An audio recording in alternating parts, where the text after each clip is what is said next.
I got fired last year in Las Vegas from the Frontier Hotel for saying shit in a town where the big game is called crab. It's some kind of a double standard, you know?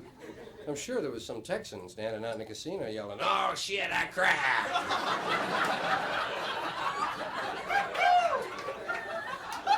And they fly those guys in free, you know? Fired me. Shit. You get as much trouble saying shit as you can smoking it down there. Shit's a nice word. It's a friendly, happy, you know, kind of word. Handy word. Middle class has never really been into shit, you know, as a word. No, not really comfortably, not completely into it, you know, not really relaxed with it. You'll hear it around the kitchen if someone drops a casserole, you know. "Oh, shit! Oh! Oh, look at the noodles! Oh, shit!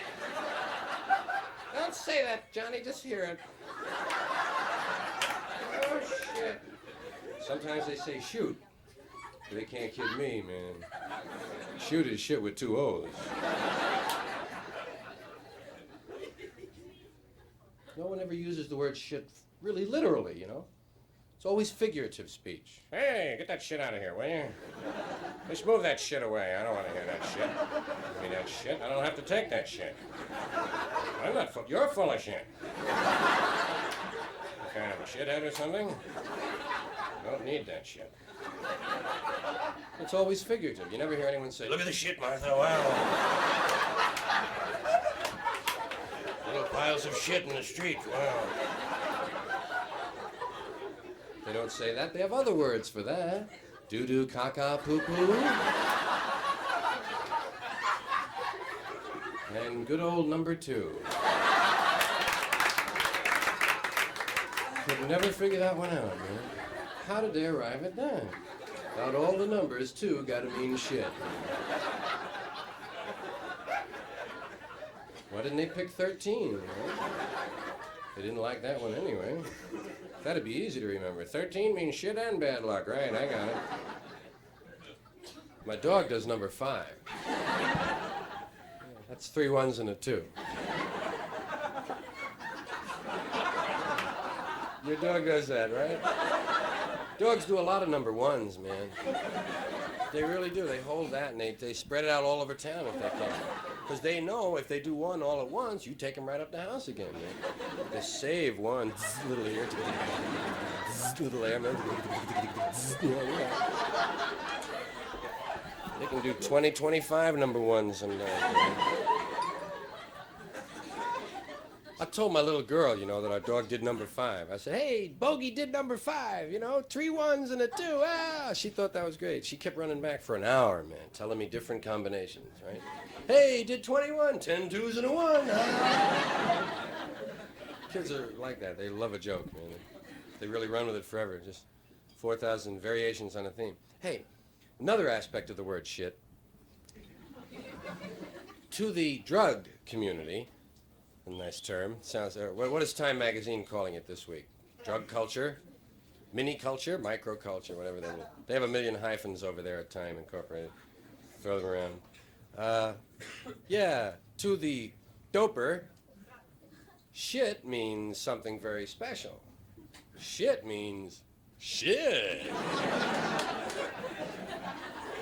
Yeah. Whatever you smoke, drop, shoot, snort, rub into your belly, or whatever, is your shit. Especially grass, most often referred to as shit. Yeah. Got any shit? No, I'm out of shit, man. Why don't you lend me some shit? You already owe me some shit. I wonder if one narcotics policeman, I call him narcotics policeman because I don't like the word narc. It sounds too final, you know? Narc. Sounds like it's over. Narcotics policeman sounds like you might have a chance of talking him out of it, you know? Good luck. But I wonder if one narc could go all the way through school and not know that shit means shit. He might. Sure be in for a lot of surprises first day on the job, though. Some guy would roll up to him. "Hey, you want to buy some shit?" Well, I never thought about it, really. Where'd you get the shit? Try to draw him out, find out the identity of Mr. Big, right? Well, we brought it back from Cambodia in a guitar, man, and we made brownies out of some of it and gave some away as a wedding present, and we're selling the rest, man. Sounds like some sort of a religious cult. How much is the shit? I'll let you have 2 ounces for $90, man. Must be good shit. Yeah, it is, man. Think you want some papers with that? Yes, better let me have a roll or two, would you? Oh, God. Oh, shit. One of the things that occurred when I began to just, feel some changes happening to me. And actually, I was kind of still entertaining in gin joints, I mean, I realize they sell gin here, but it's really not the same as middle-class nightclubs where I spent, like, a lot of years.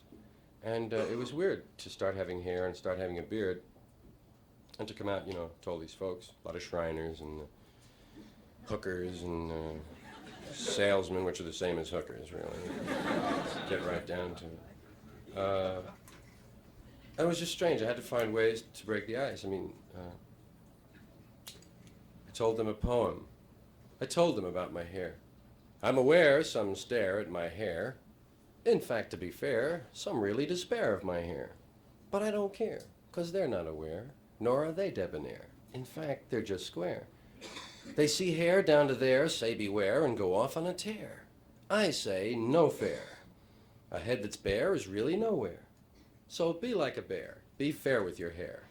Show it you care. Wear it to there, or to there, or to there if you dare.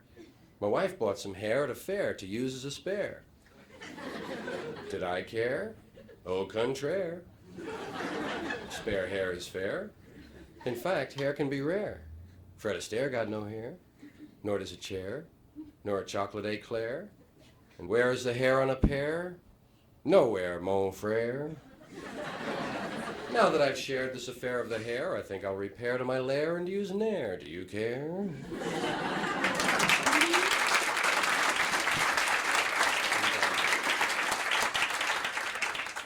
Here's my beard, ain't it weird? Don't be scared, just a beard. That's the thing, the word beard shook a lot of people up. Beard. It's not American sounding. Beard. Lennon had a beard. Gabby Hayes had whiskers.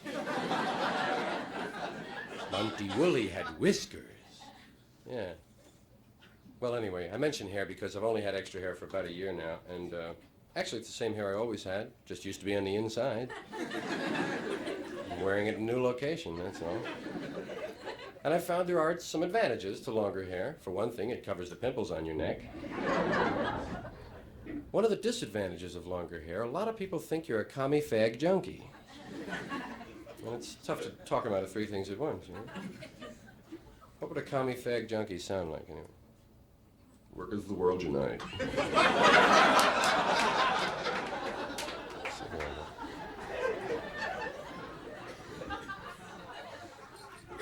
How many did not wear a good, strong deodorant tonight? Don't raise your hands, no.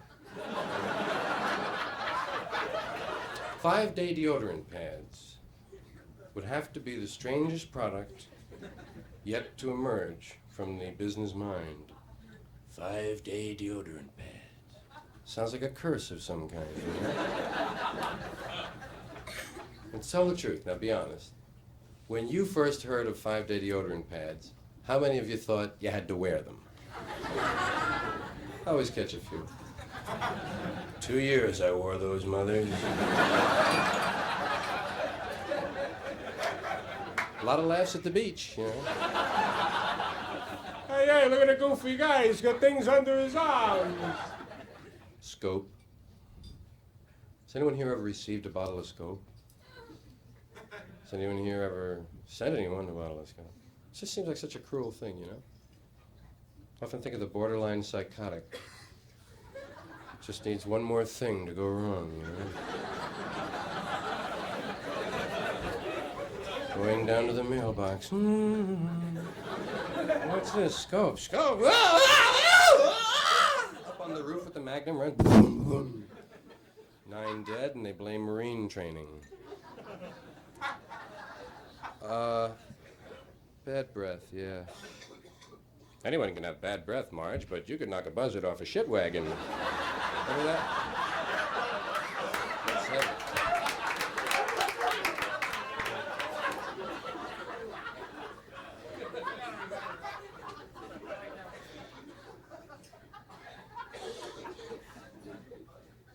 Hey, if you ever run out of deodorant, I never mentioned that.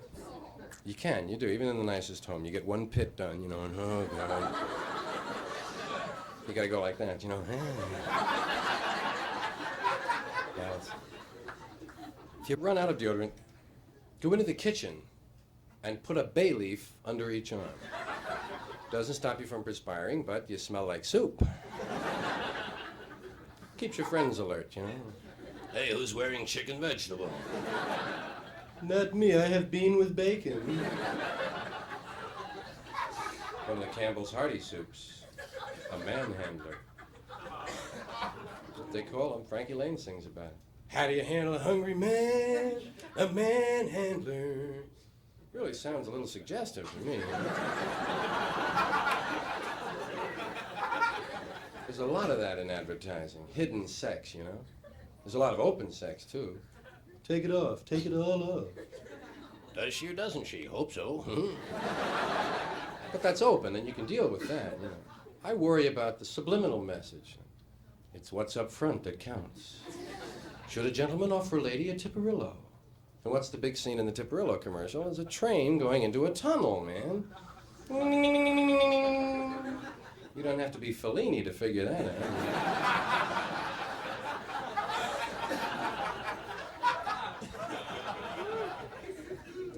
But not all of the sex in those commercials is wholesome, normal, good old-fashioned American man on top, get it over with quick. Sometimes it's bizarre. I'd walk a mile for a camel.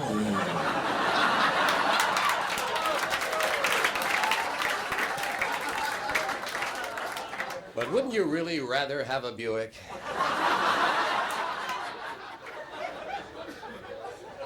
I can get my hands on a Toyota. Well, they say Plymouth makes it. Let's make it with Toyotas. And the cigarettes are obscene. Doral, taste me, taste me. A few years ago, eat me was a bad word. You couldn't say it on television. Now they got male models running around singing it. Taste me, taste me. Winston, me and my Winston, we got a real good thing. What are they doing with those cigarettes? Half a pack is gone, they haven't lit one up yet. They're putting them somewhere, by God. And Lark, show us your Lark. Ah! It's a nice invitation to a flasher, huh? Well, try that Lark thing in the Bowery. Those guys will show you their Larks. And then the filthiest slogan of all. It's not how long you make it, it's how you make it long.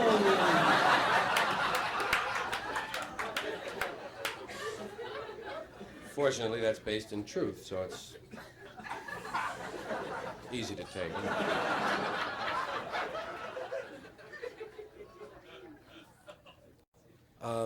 Ta-da! I was on a talk show recently, and the host asked me, said, what do you think about the dope problem?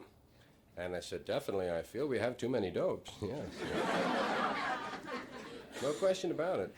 That's why we have a drug problem, I really feel, you know, because, like, everybody has access to drugs, and we're all kind of just dopey, you know, we're just human beings, little protoplasm walking around, shaking hands, how are you, Phil? Give me a piece of lettuce, you know. No real big thing, we're just kind of dopey folks, and we have all these drugs available to us. You know, that's why there's a drug problem, man. There's all those drug stores, right? Every 3 or 4 blocks, there's a big sign. Drugs. Open all night. Drugs. We deliver. Drugs. Cut rate. Drugs.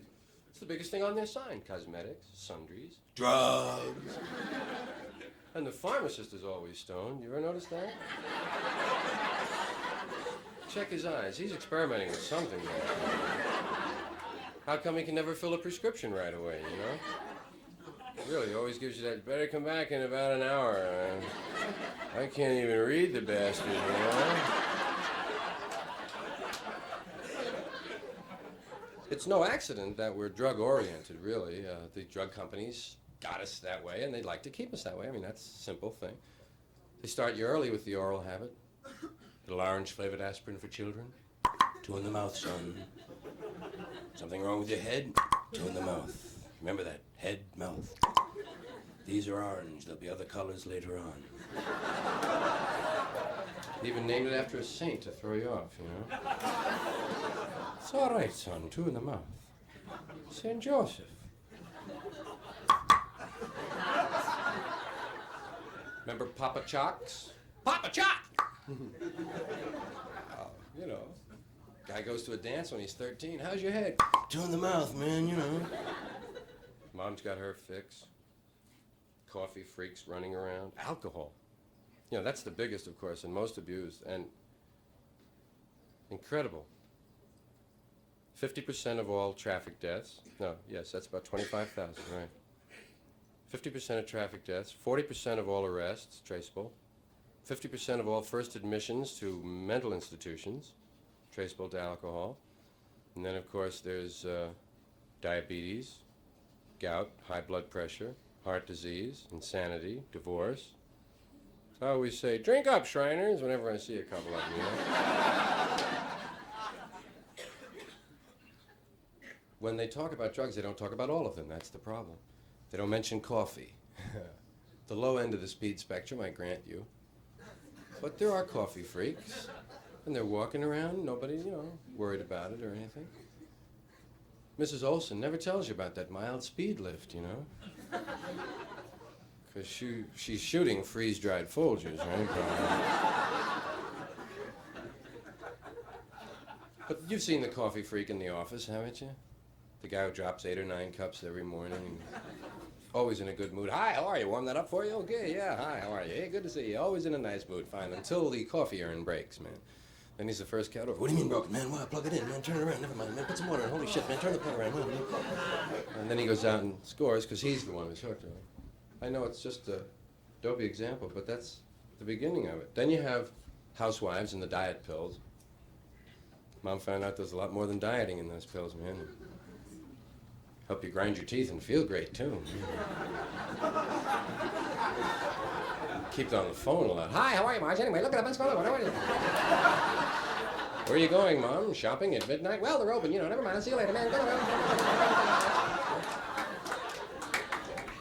And athletes got into uppers. College athletes. The right wing's last line of defense on campus. And they're doing amphetamines. Remember when being up for the game used to be kind of a spiritual thing? Now, man, you up for the game? Been up all week, man. Birth control pills. That's part of the drug scene, isn't it? You'd have to count them. The entire female population of the U.S. is being used as the guinea pigs to find out if birth control pills are going to have any side effects or not. Isn't that nice? Really, if every lady who used them gets to 61 and one leg gets shorter than the other one, yeah. Better call the pills back. Birth control pills are still on prescription. You still need a note to get laid, you know. So bad. Not only do you need a note, you got to go to one guy to get the note, and then you got to bring it to another guy. Everybody's in on it, you know. Ladies must feel silly going in there. Here's my note.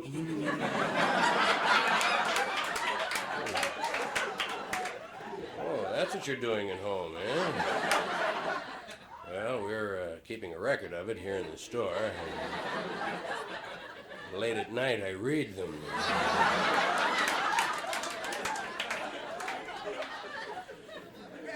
Well, someday birth control pills will come off prescription. And when they do, they'll need those cute little catchy names that the patent medicines have. They'll sell birth control pills, in the corner drugstore. There'll be 1-cent sales at Rexall. There'll be attractive little cartons, merchandising campaigns, a special Christmas package, and they'll be right up there with the Schraff's 2-cent mints at the cash register, Take your change in birth control. And they'll need those cute little names which describe what the product does. Names like, well, we have so many patent medicines today. Sleep Ease, No Dose, Dentu Grip, Orifix. Sounds a little freaky, that one, I don't know. Listen, may I have an Orifix?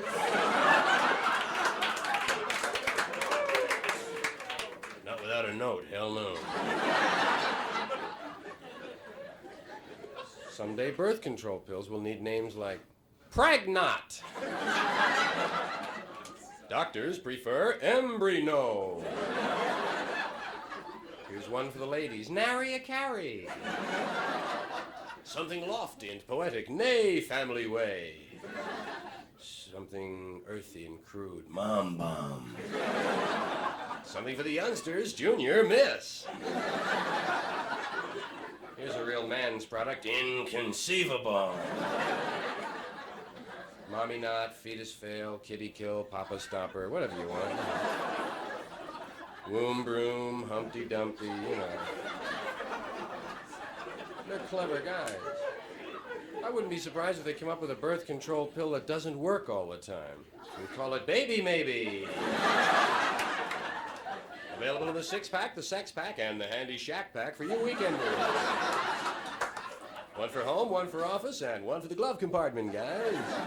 And don't forget to save those wrappers. Remember that? You always save 60 wrappers and get some azalea seeds.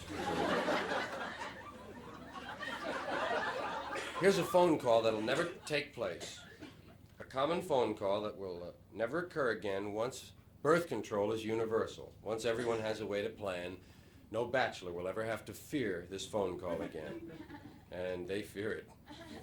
So do married men. It's a scary call if you're fertile at all. Hello. Hello? Dave? Yeah, this is Dave. Who is this? This is Jane. Jane? Jane who? Jane. Jane? Jane. You met me at a party about 6 to 8 weeks ago. And you said I was a real good sport. Oh, Christ, yeah. Jane. How are you, Jane? Pregnant. And I'm gonna jump out the window. Say, you are a good sport, aren't you, Jane?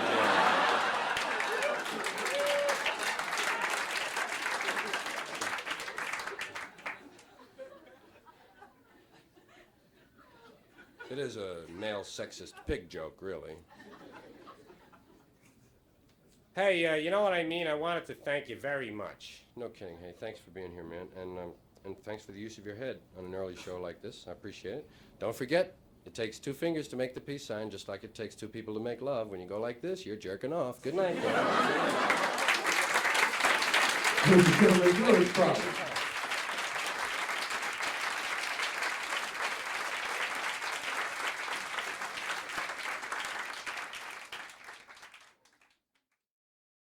I was a disc jockey when I was 19. I was lucky. I found a job, when I should have been still learning about it. And it inspired wonderful wino and Willie West, a character of mine. Radio stations, of course, changed personnel rather rapidly. Willie West is no longer at Wonderful Wino. He's been replaced by Scott Lame. Hi, gang! Scott Lame here! The boss jock with the boss sounds from the boss list of the boss 30 that my boss told me to play. Right here on the nifty 850.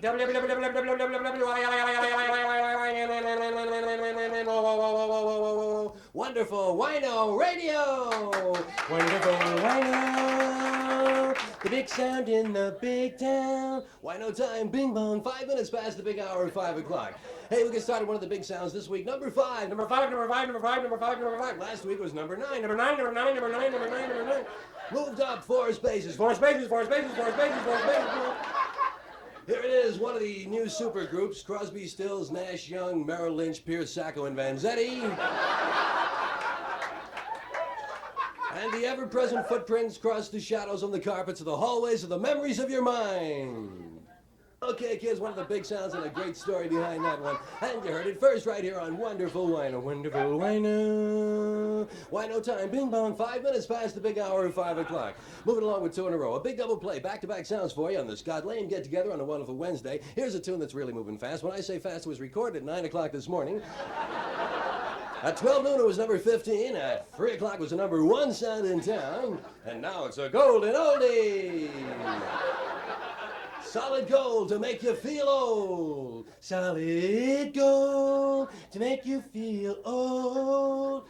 A golden flashback from the summer of '69, before you were born. Remember, kids? Here they are, the Red, White, and Blue Electric Outdoor Protestant Blues Band. Jenny.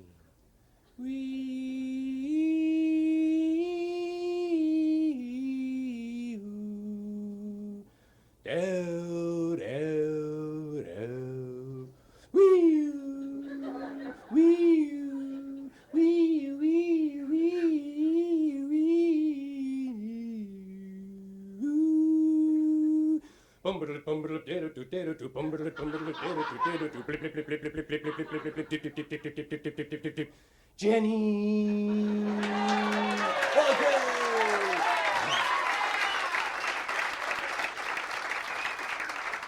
Okay, it's always good to get into some Super Gold. Super Gold! Okay, we'll take about 5 minutes out here for the latest news from around the world from the award-winning Wino Newsroom, and then back with more of the big sounds for you here on the Scott Lane get-together for a wonderful Wednesday afternoon. Wino time, ping pong, 5 minutes past the big hour of 5 o'clock. As soon as we come back, we'll be listening on medical records. Won't You Take My Heart by the donors? And My Body Is Rejecting Your Heart by the recipients. But first, Wino News! Wino News! Wino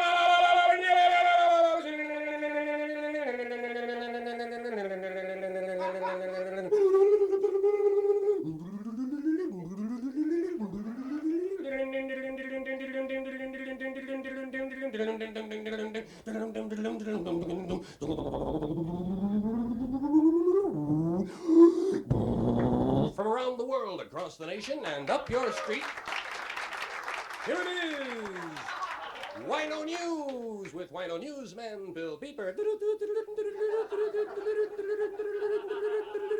Saigon! Phnom Penh! Bangkok! That's it from Wino News. Details on the half hour. Okay, kids, and back with more of the big sounds for you here. Wino time, bing bong, 5 minutes past the big hour of 5 o'clock. Right here on Wonderful Wino. Wonderful Wino. More hits more often. Big number 7 this week. Number 7. This is one of the great bands from San Francisco, Brain Damage. And a tune that's really making it for them. In fact, it's number 3. That's right, it moved up 4 spots while I was talking about it. Here it is. Okay, one of the big sounds that you heard right here. Wonderful Wino, Wonderful Wino. Wino time, ping pong, 5 minutes past the big hour of 5 o'clock. And say, stick around following the show, kids. We'll be featuring some local basketball. Today, Andy Granatelli Vocational plays the Mighty Purple of Owsley High. One of the big games, too. Okay, let's move back with more of the big sounds. Billy and the Blemishes and One Last Pimple. I got one last pimple from going steady with you. Don't know whether to break it or leave it alone. It's the only one I call mine. Hey, and don't forget, kids, if you have a problem like that, yes, if you're the only one in the crowd who doesn't have unsightly blemishes, pick up on Pimple-On. Now you can put them anywhere you want. Put them all on one side of your face and look the other way. Put a peace sign on your forehead. Spell out your girlfriend's name on your bag. Hey, coming up during the next hour here on the Scott Lame Show, we'll be listening to the new John Lennon single, which, if you play it backwards at slow speed, it screws up your needle. And don't forget, the Associated Press tells us that 218 people have been killed on the nation's highways. The National Safety Council expects a total of 500. You're not trying, friends. Thank you, guys.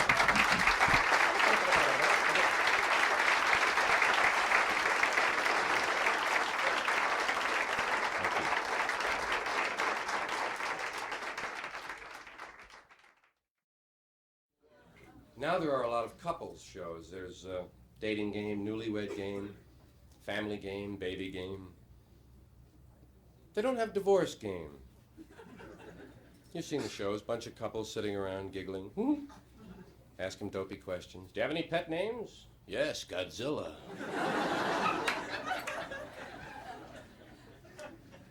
And they always try to get him into a little fight, especially on newlywed game. If her answer doesn't match his answer when he comes out, they make him fight a little, you know. What do you mean chocolate? Chocolate? Jesus, chocolate. Pistachio, man. He says chocolate, you know? You're not getting any tonight.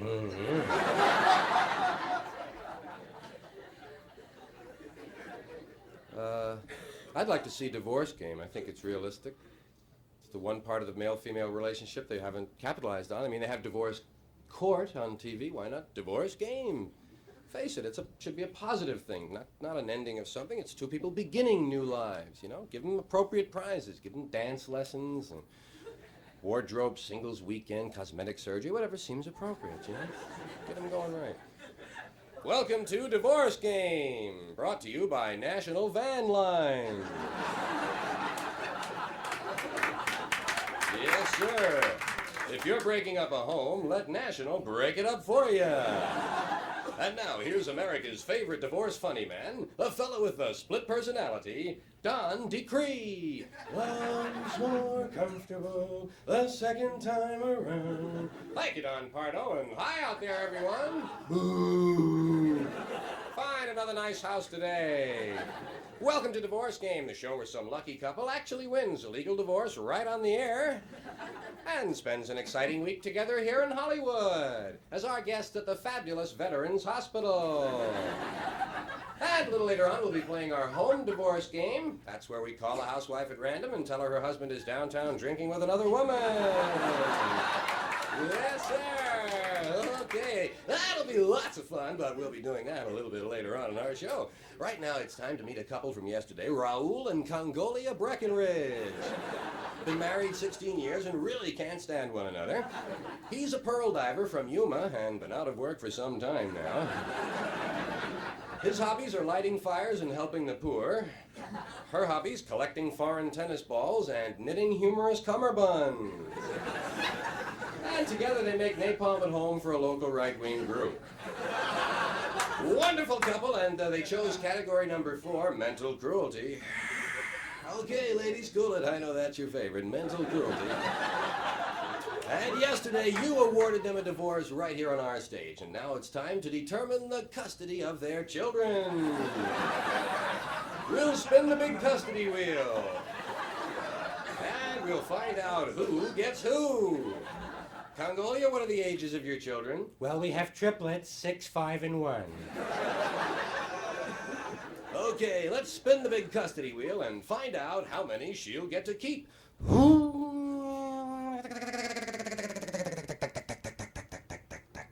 None! You don't keep any. Mr. Breckenridge gets all the children. How do you feel about that, Mr. Breckenridge? Do you think we could let her spin that wheel one more time? No, the decision of the wheel is final, and now it's alimony time.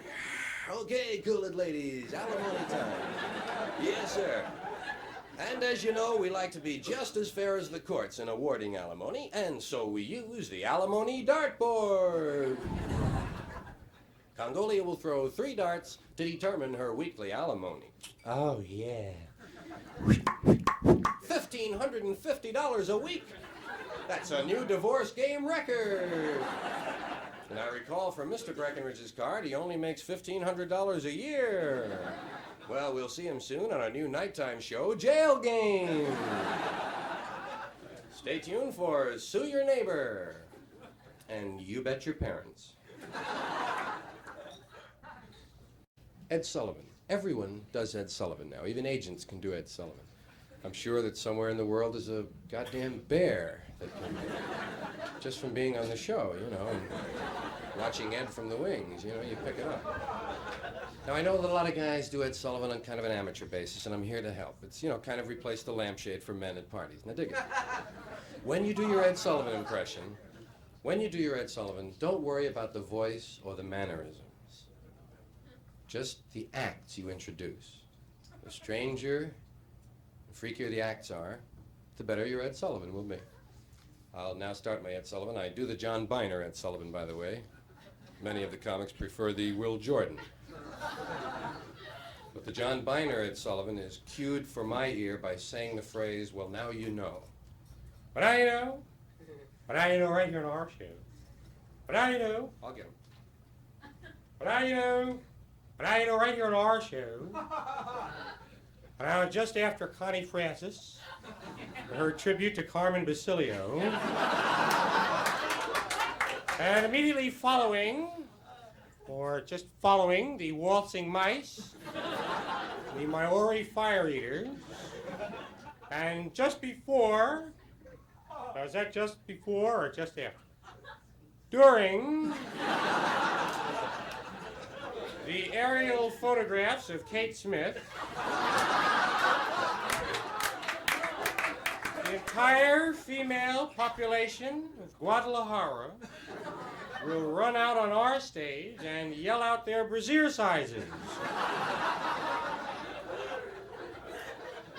Now in our audience tonight, now you know sitting out there in our audience, where are you now? There you are. The Loch Ness Monster. That's all that's really here. That's really here. He swam all the way from Scotland. And also in our audience, now where are you? There you are. The world's largest nun. Don't stand up, sister. But now you know next week on our show, the Bronze Age. With excerpts from the Protestant Reformation. What would be the ultimate Ed Sullivan act? It would have to be everything that has occurred since eternity. Or maybe, how about Ed just staring back at you for an hour? How are you? I'd like to see them one time. Well, it's over now. No one got a chance to thank Ed either, man. You dig that? The last one that they taped, they didn't know it was going to be the last one because they were due to go into reruns the next week, and then it was canceled after it was in reruns. So at the actual last show after 23 years, nobody really, knew the vibes they were into. What a shame. I would like to have been there just to say, thanks, Ed! No kidding, man. Thanks for all them crazy acts and everything in all those years. Wow. Thanks for the Beatles, Ed. Ed made sure we got them, man. And Elvis, yeah. Little maudlin gang, but thanks, Ed. Da-da-da. Oh, yeah. Daytime television. Now, guys don't watch too much. I realize the guys aren't into daytime TV. Most of the ladies in an audience like this don't watch either. But if anyone watches, it is mostly women. There's a lot of women-oriented shows. There's a lot of pain, man. There's a lot of pain in the daytime. A lot of tragedy, a lot of down trips. Soap operas, most especially. Ladies don't even call them soap operas anymore. They call them My Stories. Call me back, Agnes. My stories are coming on. And there are lots of stories. And they all have doctors in them, man. Doctors in everything. Even if it's not about doctors, he'll be along. There's not much happiness in the daytime, even on the quiz shows, where you'd expect to find an occasional winner and a little joy. They rarely have a winner anymore. They really don't get to play the games anymore. Damn rules take too long to explain. By the time they get to the first question is, can you come back tomorrow? We're out of time. You've heard the rules. Well, you know how we play our game, don't you? The champion, Mrs. Muckenfuss, will get the first question. If she answers correctly, the challenger, Mrs. Fussmucker, will spin the big prize wheel to determine the champion's prize. If the wheel stops on a prize already won by the champion, she'll have to forfeit the prize and draw a number for a new category. If the wheel stops on a prize not yet won by our champion, she'll have a choice of either accepting the prize or taking a prize from the challenger's list, in which case the champion forfeits her turn and chooses the challenger's home partner from the revolving drum. We'll call the challenger's home partner on the phone. We'll ask her 15 questions. If she can answer all of them correctly, she can select a number from 1 to 900. The champion will then spin the big prize wheel to determine the amount of money won by the challenger's home partner. Well, that's what happens if the champion answers correctly. If she answers incorrectly, she has to give us her firstborn male child.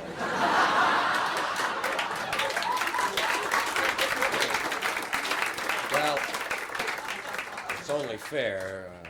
Those ladies don't risk anything, you know. I mean, they come to the studio empty-handed. And even the worst contestant of the month gets a copy of the home game. A little pat in the ass. Thank you, honey. God love you. I'd like to see those ladies have to bring in their own furniture and bet it against the house, you know? Give a little excitement. Okay, you've lost. Take it away, boys. Your living room. Okay. Isn't she a good sport? And then there's Let's Make a Deal, the seat of greed in America.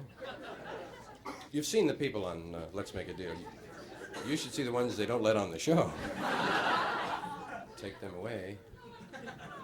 Yeah, but you gotta be a little bit dingy, I think, to be 43 years old and standing up there dressed like a radish, you know? And the ladies, God love them, they show that greed when Monty shows the money. Hi, I'm Monty Hall, and I have $500. Not anymore, Monty.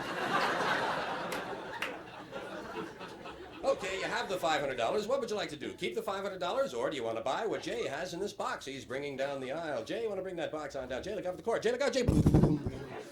Well, now we know what Jay had in the box. It was a cheese straightener. Deluxe Model 2. Okay, what do you want to do? Do you want to keep the cheese straightener, or do you want the $500? Or do you want door number 1, door number 2, or door number 3? Oh, Christ. Oh, Monty. What were the doors again?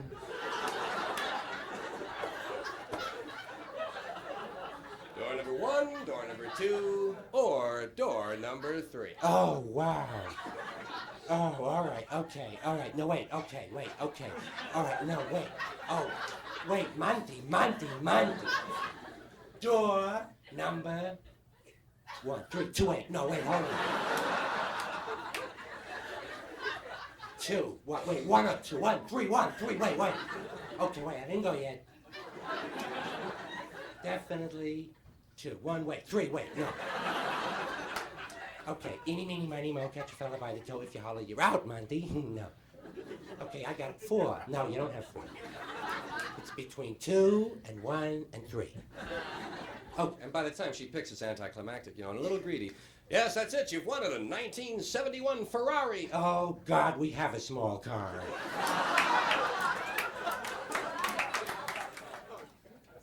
It's 8 o'clock in Los Angeles. It's 9 o'clock in Denver. It's 10 o'clock in Chicago. In Baltimore, it's 6:42.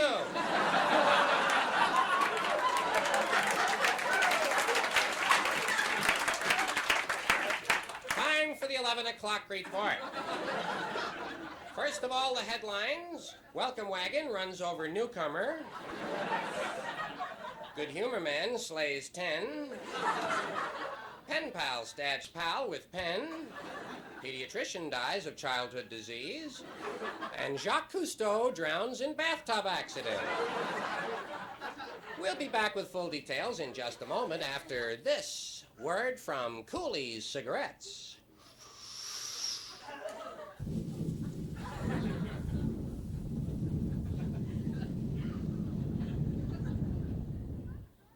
You know something, Bill? These cigarettes of mine, they taste like crap.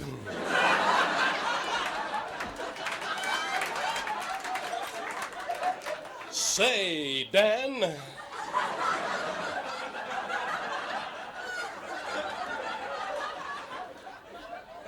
crappy taste? Why don't you try the cool, refreshing taste of Coolies? Coolies, eh? You smoke them? Nope, found them in the subway toilet.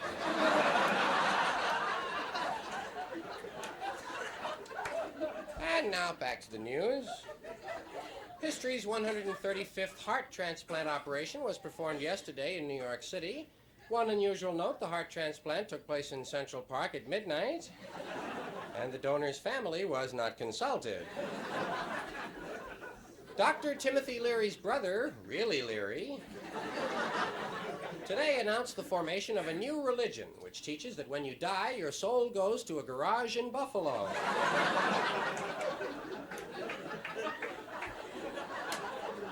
Police today arrested Margaret Fulcrum, a 45-year-old unregistered nurse, and charged her with accepting collect obscene telephone calls.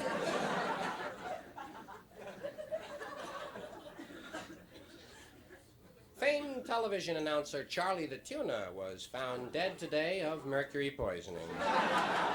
Sorry, Charlie.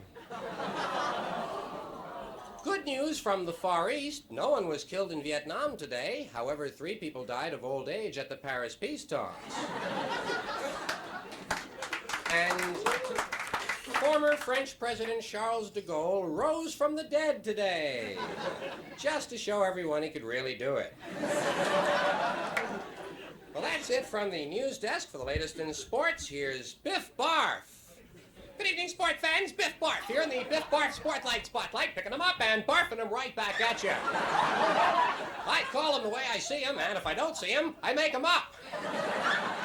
No games today. However, we do have a few late football scores still coming in from the far west. Guam Prep 45, Marshall Islands 14.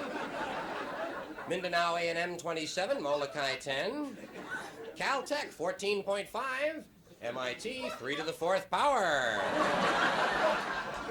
William and Mary 6, Nick and Tony 105. And here's a partial score, Stanford 29. Well, that's it, kids. That's it from the scoreboard in the world of golf today in the Fats Domino Desert Classic. First round leader Willie Waterhazard had a birdie, 2 eagles, and a duck this afternoon. Meanwhile, the favorite Gary Fairway was way behind, scoring a record 609 strokes on the front 9 when he accidentally stepped aboard a bus to Minneapolis while playing a difficult lie from the highway. Well, that's it, sport fans. Join me tomorrow afternoon on the ever-widening world of sports when I'll be presenting the National Two-Man Pall Bearing Championships. And next week, I'll be a guest hunter on American Sportsman. 6 of us are going to kill a rabbit. Now, with the latest in weather, here's Al Sleet, your hippy-dippy weatherman. Hey, hey, possum! Hey, what you call your possum? Al Sleet, hippy-dippy weatherman, brought to you by Parsons Pest Control. Do you have termites, water bugs, and roaches?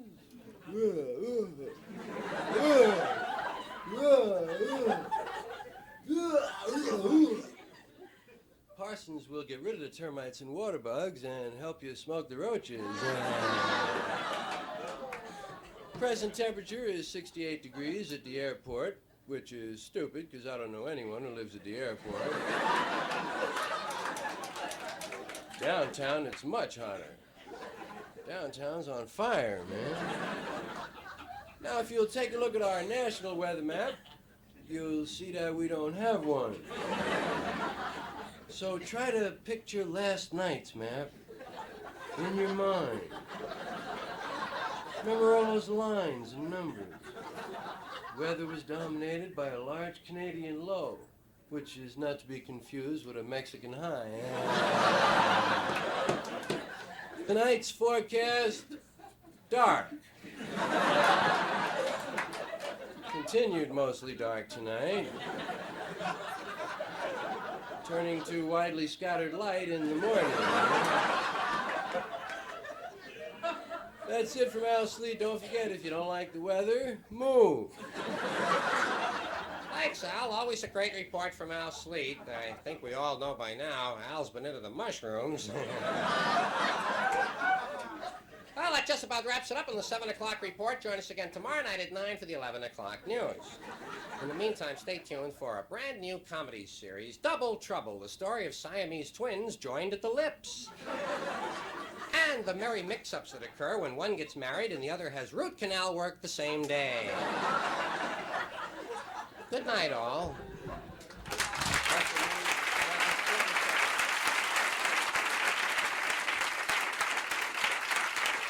Thank you. Thank you, man. Thank you.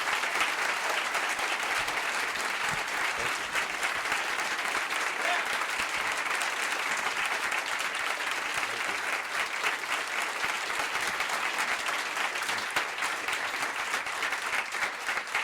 Yeah, man.